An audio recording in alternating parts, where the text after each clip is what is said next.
on kindness and goodness, chapter 27. So what I would like to do is I would like to start by reminding you of some of the words of Jesus. And those words are Matthew 23, 37 through 40. You must love the Lord your God with all your heart, all your soul, and all your mind. This is the first and greatest commandment. A second is equally important. Love your neighbor as yourself. The entire law and all the demands of the prophets are based on these two commandments. So love is the greatest commandment. Love is the bottom line. I've told you many, many times standing up here, get love right and you got life right. It's just that simple. But when we started the third section of our book, which was on virtues, we started with love. We said that love was going to be the foundation on which we build all the other virtues. As you can see here in this little schematic, love is the foundation. And goodness and kindness, what they are, they're building materials to build on that foundation. And everything that you read in your chapter today was all about love. The key idea this morning was I choose to be kind and good in my relationships to others. Why? Because it's my job to love everyone. In our key verse this morning, it says 1 Thessalonians 5:15, make sure that nobody pays back wrong for wrong, but always strive to do what is good for each other and for everyone else. Why did Paul write those words? He wrote those words because our number one job in life is to love. You hear it over and over and over again. And for many years you've been told how to love. But sometimes I think it goes back, we should go back and refresh ourselves in what Jesus said with how to love. And Jesus gives us some very good instructions in Mark 8:34 to 35. Then calling the crowd to join his disciples, he said, if any of you wants to be my follower, you must turn from your selfish ways. Emphasis mine. Take up the cross, your cross, and follow me. If you try to hang on to your life, you will lose it. But if you give up your life for my sake, and for the sake of the good news, you will save it. That, folks, is the definition of love. That is the very definition. But there's a problem with that definition. And the problem with that definition is that we in the 21st century, we have become creatures of self-interest and what I call self-comfort. Self-interest and self-comfort. I once read a story about a little boy who was asked to give his impression of what the ideal world would be like.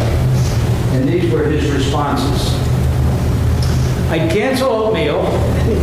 I'd cancel Monday mornings. I'd do away with allergy shots. There would be brighter night lights and healthier hamsters. Basketball nets would be 48 inches lower. You would not have lonely. You would not have clean. You would not have bedtime. You would not hear, don't punch your sister, because there would be no sisters.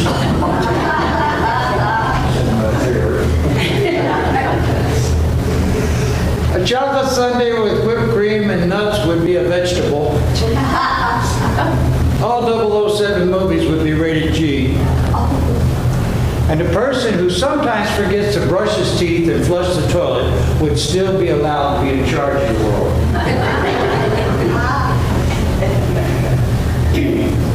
You may not be willing to admit it, but that child's sentiments are our sentiments, each and every single one of us. In so much as we can say, I want it my way.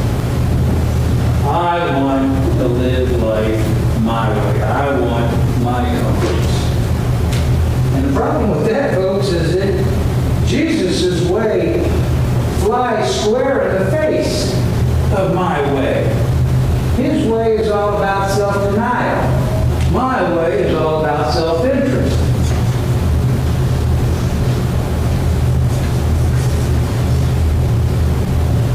Self-denial.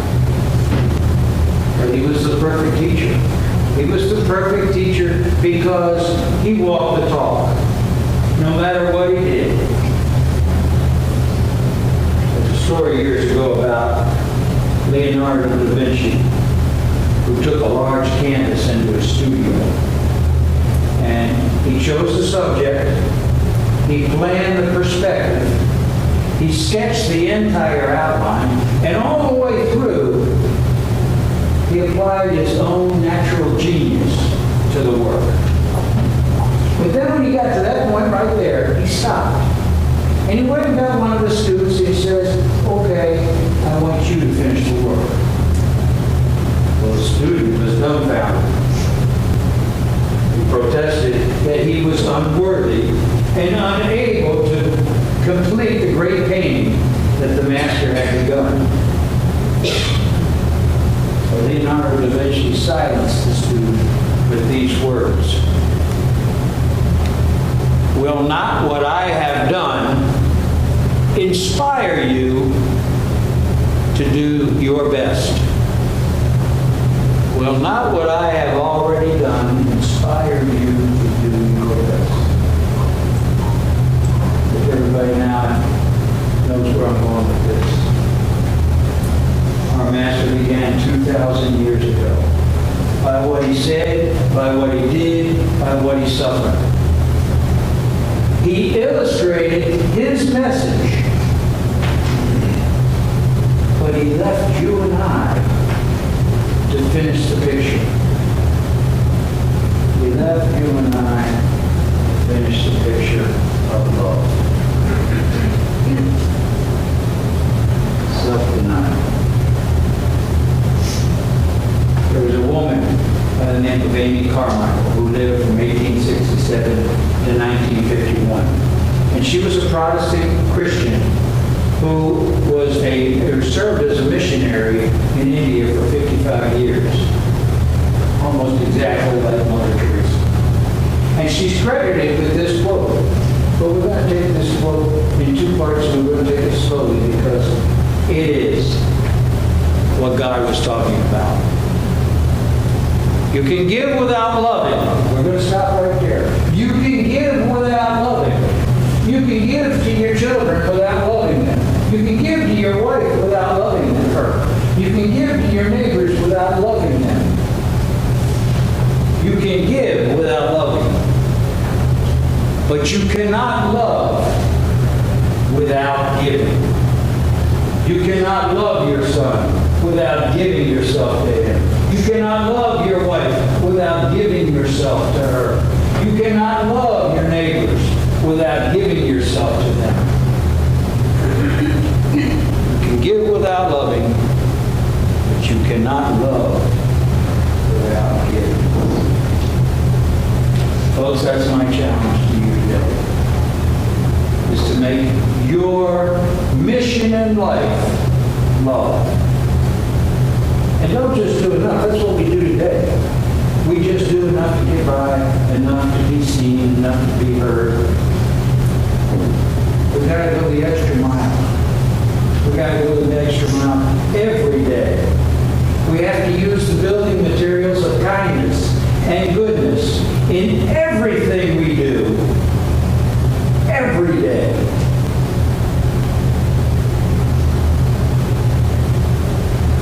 I leave you with some more instructions this morning from Jesus, our Master. And he was a master who knew how to use kindness and goodness to build love.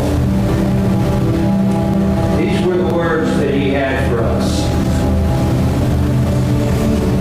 He said, but you who are willing to listen, I say, love your enemies. Do good for those who hate you. Bless those who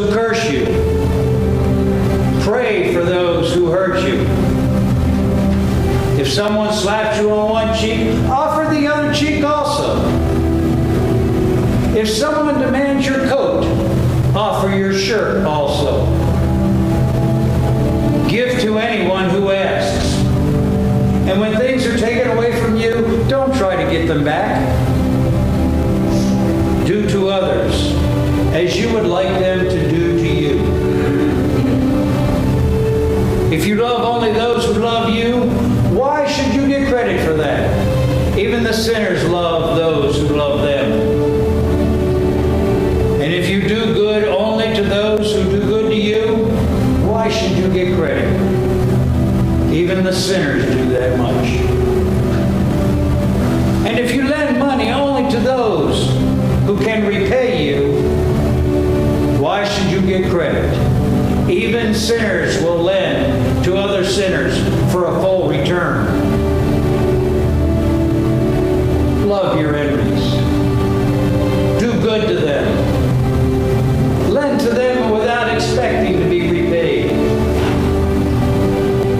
Then your reward in heaven will be very great, and you will be truly acting as children of the Most High.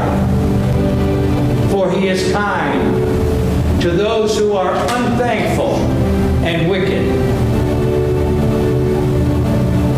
You must be compassionate, just as your Father is compassionate. Do not judge others, and you will not be judged. Do not condemn others, or it will all come back against you. Forgive others, and you will be forgiven. Give, and you will receive. Your gift will return to you in full, pressed down, shaken together, to make room for more, running over and pouring into your lap. The amount you give will determine the amount that you get back. And why worry about the speck in your friend's eye when you have a log in your own? Thus ends the reading this morning of God's